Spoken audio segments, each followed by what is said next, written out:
Hi, this is Jenny Rose with Jenny LaFleur. Today I'm going to show you how to create this beautiful 18th century hairstyle using modern products. This style was popular in the 1760s through the early 1770s. And I don't know what the period name for it is. I call it a twisted crown.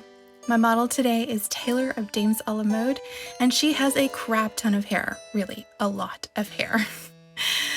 The first thing I'm going to do is apply some dry shampoos. The first one is a foam dry shampoo. This one's from Dry Bar. And the reason I'm doing this is because I'm not pomading and powdering her hair, but I am going to finish this style with powder for that powdered hair look. And I want to make sure that the natural oils in her hair don't absorb the powder unevenly. So I'm just prepping her hair with dry shampoo to even out the natural oiliness in her hair.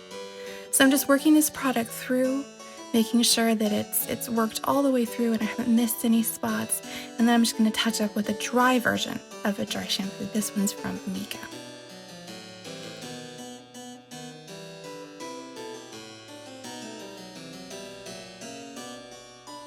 Now that her hair is all prepped, I'm going to start by sectioning her hair, working from the top of her head, the apex, to behind the ear. And I'm going to do the same on the other side. If you think of this style, it's kind of like a headband, but a really high headband. It's very close to the face. You don't want this to be too far back.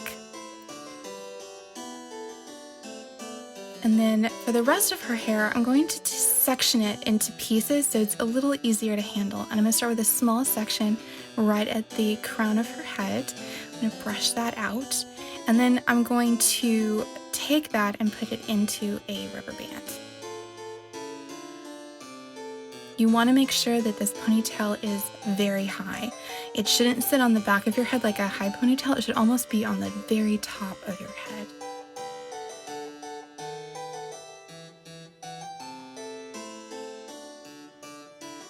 Now I'm going to gather the rest of her hair up and join it to that first ponytail.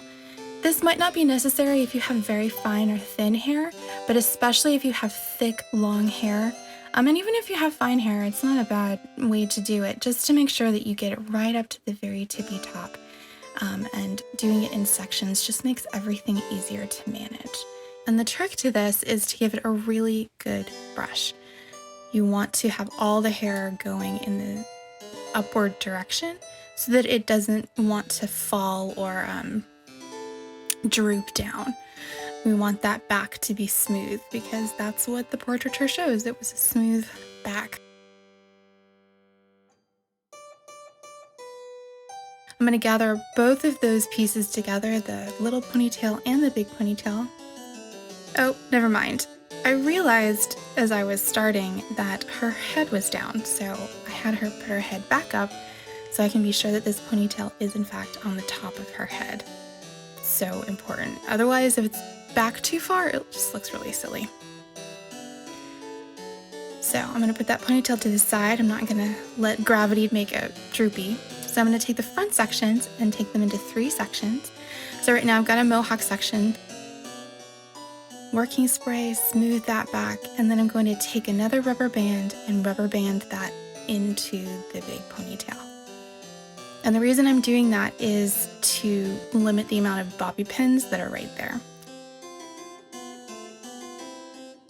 And Marzipan, my kitten, makes an appearance because he's a party animal and he can't help himself, but he won't stay long. He is a kitten of action, and there he goes. So I'm just drawing up the side now, that side section, and bobby pinning it into the base.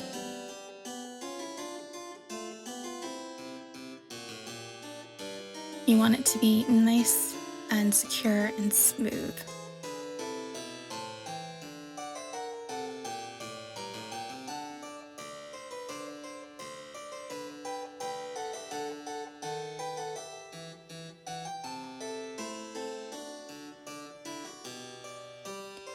These mid-century styles, really up until the mid-1770s, hair in the 18th century didn't have a lot of height in the front. You'll notice there's no teasing. I'm not putting any pads or rats in the front of her hair. It's pretty much just following the natural contour of what her hair would do if she pulled it back into a ponytail or the modern equivalent. So if you have fine hair, you could tease it a little bit, but Taylor certainly doesn't need to. And then I'm just going to repeat the exact same thing on the other side, smooth it out, and bobby pin it into place right at the base of that ponytail.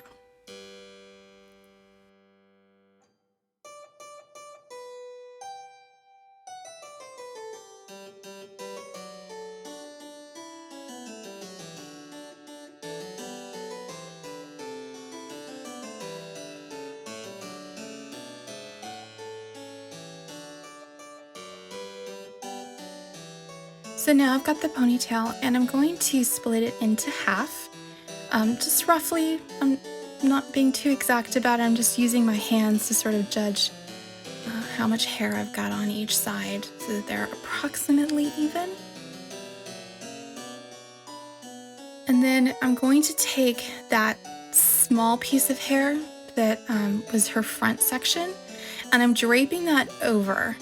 And the reason I'm doing that is to cover the ponytail. So that when this is all done, you will not see that ugly modern ponytail. So next up are the pearls. These are pearls made by Damsel Lamode, and they have little rings on the end. So you can either use them as a necklace with a ribbon or put a bobby pin through them and use them in the hair like we're gonna do today. And I'm simply gonna pin that into the base. It's not under any kind of tension, so it doesn't have to be that secure. It's really the twist in the hair that's gonna hold the pearls securely. I just need it to be in place long enough for me to twist the hair. I've just roughly divided the hair again into two, as even as I can guess. And I'm just smoothing them out with a little bit of hairspray and then brushing that in to keep everything nice and smooth.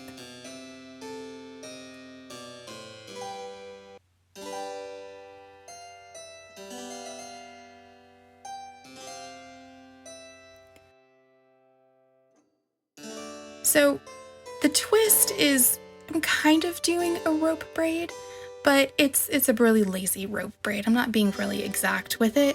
The important part of this is that you want to keep the pearls, or you could also use ribbon instead of pearls, or nothing at all, but it's more fun with something weaving in them, and the high contrast of the pearls in her dark hair is just gorgeous. So the trick is to keep the pearls at the top. I want them to show and not get buried into the twists. So that's really my focus more than doing a proper rope braid. I'm gonna secure the ends as soon as I run out of hair with just an elastic. Make sure it's nice and tight and secure. And then we're gonna do the same on the other side.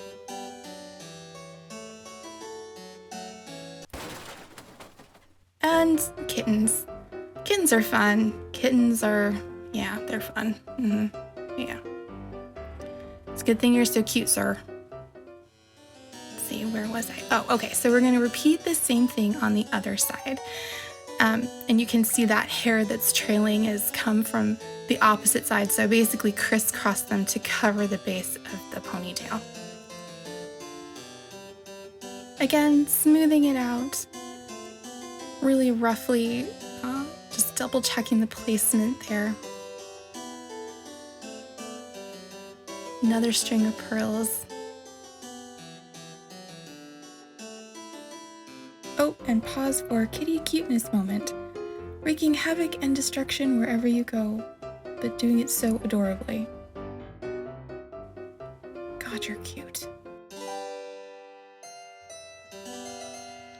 So again, I'm just gonna put that into the base of the ponytail, divide the hair in half, and do my very lazy ass rope braid.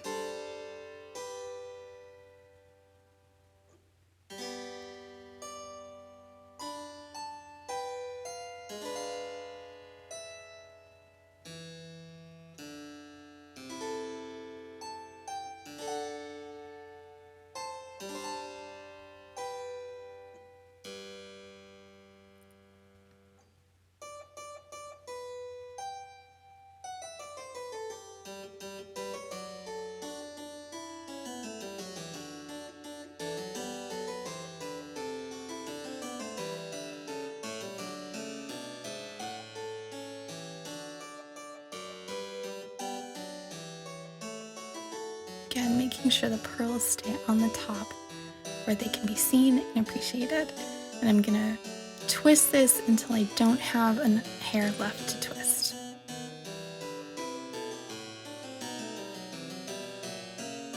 Check the placement, and then I'm gonna start pinning into the top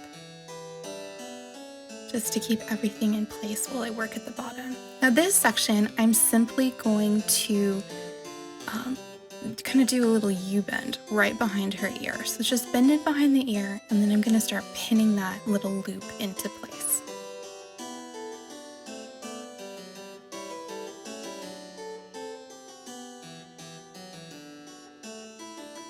I'm taking care to hide all the little loose ends, and I'm tucking those up into the top of the twist, as well as any little loose bits that are down in the bottom. A couple of these pins I'm putting into the pearls, but most of them are just hair on hair. And you notice I'm using large bobby pins, and that's because Taylor has thick hair, and little bobby pins just, there's no point to them. So I tend to use the nice big bobby pins in her hair. The bobby pins I'm using are from Sally's. These are I think they're called Meta Grip. I'll put the name down in the description below, but those are the best bobby pins you can buy, and they're not the most expensive, which is nice, but they really work well.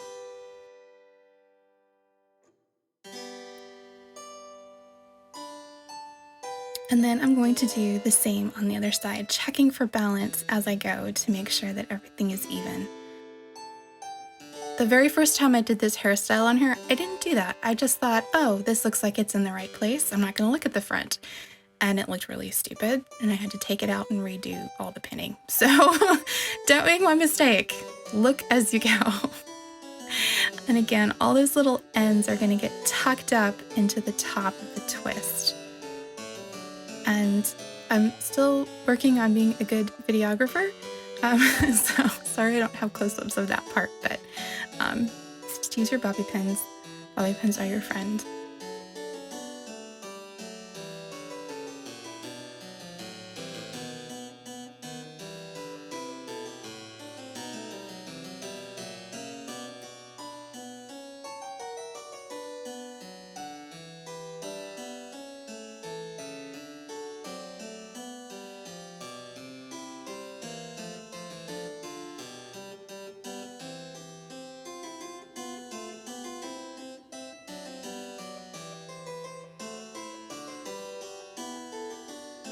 And more kitty appearances. This is still above this time. Luckily, he's much easier to persuade to go away. He's not as persistent as Marzipan. I just had Taylor give her head a really good shake to see if anything fell loose or to make sure it was all secure. She says it is, so we'll just do some final sprays, get rid of those last little flyaways. And we're done. So next up is powdering. I'm using a powder from Colonial Williamsburg. This isn't specifically a hair powder, but it is a very finely milled powder and it smells divine. They have several scents, but the roses is my favorite, obviously. I'm also using a Swan's Down puff, which I think is the best way to do powdering this way.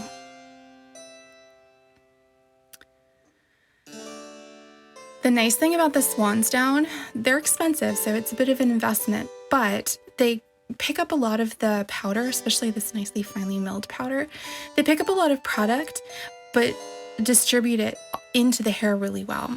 One thing you can do is hairspray the hair first, and so it's kind of sticky, and then put the powder on top of that. I don't find that's necessary, particularly with this powder and using this puff. So sometimes I'll hairspray afterwards, just to keep fallout at a minimum, but fallout is also period correct, and I don't tend to over powder, so I didn't even do that this time. And I'm just powdering this until it reaches a color that I'm pleased with. Everything is nice and even, and this hairstyle just comes alive with powder, especially with her dark hair. Suddenly it goes from a pretty hairstyle to the 18th century, and I love that about powder. And here is the finished style. It's simple, it's elegant, it's so 1760s, and it suits Taylor beautifully. I neglected to get a video of the back of the head, so here are some stills of the sides and the back, but it is such a pretty style. I hope that this tutorial was helpful. If you have any questions, leave them in the comments below. Don't forget to subscribe if you haven't already, and click the bell at the top to get notifications whenever I post new videos. And if you like this video, do me a favor, give it a thumbs up. All of the products I've used will be in the description box below. Until next time.